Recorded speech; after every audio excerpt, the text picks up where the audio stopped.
The reason I'm writing a diary is so that many, many years from now, when my smooth face will be furrowed by 1,000 wrinkles, I will be able to show it to my children and grandchildren.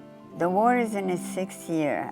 My father has been conscripted into the labor service, and it's more than a year since he disappeared on the Russian front. Now I am ready to start my diary. Susan Garfield was born in 1933 in Budapest, Hungary. The day before her 11th birthday, she started writing a diary so people would know what happened during World War II. I think I was too young to really understand what war was, but I was affected the very first time when my father was called up to join a labor battalion. I was about 10 years old in this picture with my mother, and by then my father was gone. And that time I remember that we were allowed to go and visit him. And my father said to my mother, "Why didn't you bring my mother? I might not see her again." And that really penetrated me, and I realized that I might not see him again. So that's when I last saw my father. We took the streetcar for a comparatively short ride home, and as we got off, she whispered, "The Germans are here." My thoughts were galloping in my brain with lightning speed, then stopped at one, from which there was no escape. The Germans are killing Jews. An Arrow Cross, which is the Hungarian Nazi party, took control of the country, and things became very bad. They separated people. That's when I said goodbye to my mother. I was 11, and then I was left there alone. I was in the Children's Red Cross for a while. The Arrow Cross came for us, and I escaped through the basement window. There was the siege of Budapest, and everybody lived in the basement, whoever could, because there was constant fighting and shooting and bombing going on at the time.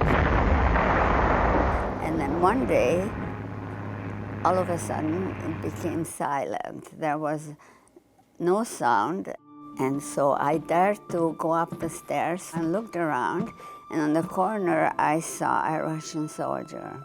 So the war was over for me, in any case, at that point.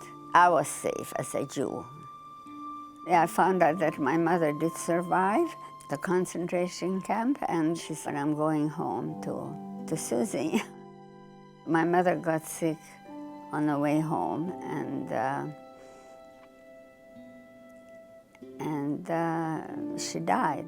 While on the run, Susan left her diary behind, but was reunited with it after the war.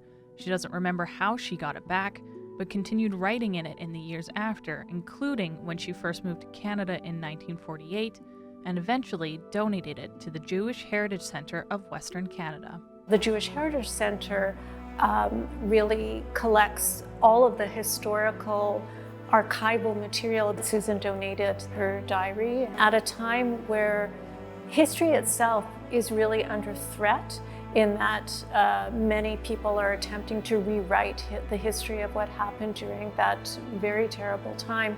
It is so important to have these treasured documents. Sometime after donating her original diary, Susan was approached by the Azrieli Foundation to publish it into a memoir for others to read. When I was approached, because I've experienced certain things where I felt that I didn't want to become vulnerable, but I thought this was maybe too big not to, I thought that it was worth doing it, because perhaps people realize it has to be remembered, and the people have to be remembered who didn't make it and cannot tell their stories. And people should realize, be aware of what can happen if people forget their humanity. We'll quote Margaret Atwood, who said that I am glad that I could accomplish this before I croak. Why do I want to go to Canada? Only sad memories bind me to Hungary. Only in a new environment far from here can I look forward to the future.